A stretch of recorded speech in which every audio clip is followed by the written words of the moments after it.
మాట్లాడేది?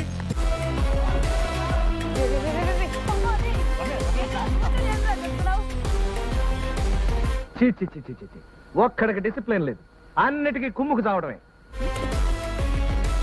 రాము, okay bed task లో నీకు ఒక్క సెకండ్ కూడా అనిపించలేదా ఒక్క అమ్మాయిని నలుగురు అబ్బాయిలు తీసుకుపోతున్నారు? మా చెల్లి మా అక్క ఉన్నాయి, నేను అదే చేస్తాను. ఏమైందిరా నీకు? ఎందుకు ఎప్పుడు అట్లా చిరాకు పడుతుంటావు? వెయిట్ చేసిందా? అరే కారాప్రా లస్సీగా.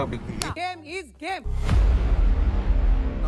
మీరు డిఫరెంట్ అండి. Thank you. ఒక హ్యాండ్ తో బర్నీ గాని ఇట్లా పడేశారు మేము, జస్ట్ బికాస్ నీకు క్యాప్టెన్సీ టాస్క్ లో తను ఫేవర్ చేశాడు కాబట్టి. అప్పుడెక్కడ పోయింది మీ హ్యుమానిటీ? సారీ సార్, ఏదో ఫ్లోలో వచ్చేసింది. హ్యుమానిటీ టాపిక్ తీసుకొచ్చారు కాబట్టి మాట్లాడతాం సంజన గారు. మీరు మాట్లాడినప్పుడు అవతల వ్యక్తులు మాట్లాడి తీసుకోవాలి. లెఫ్ట్ కి రా కెమెరా. రామచంద్ర ఈడు ఓవర్ యాక్షన్ భరించలేకపోతున్నాను రా. పార్షాలిటీ గురించి మాట్లాడుతూ చెప్తున్నా. ఒప్పుకున్నావు కదా, నమ్ముతావా? నమ్ముతాను, ఆల్రెడీ పడ్డాను కూడా. ఒక మనిషిగా ఫెయిల్ అయిపోయావు నువ్వు. కెప్టెన్ గా గెలిచి ఏం చేస్తావు? Okay done. Okay okay.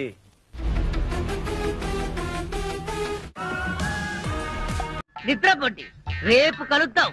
Good night.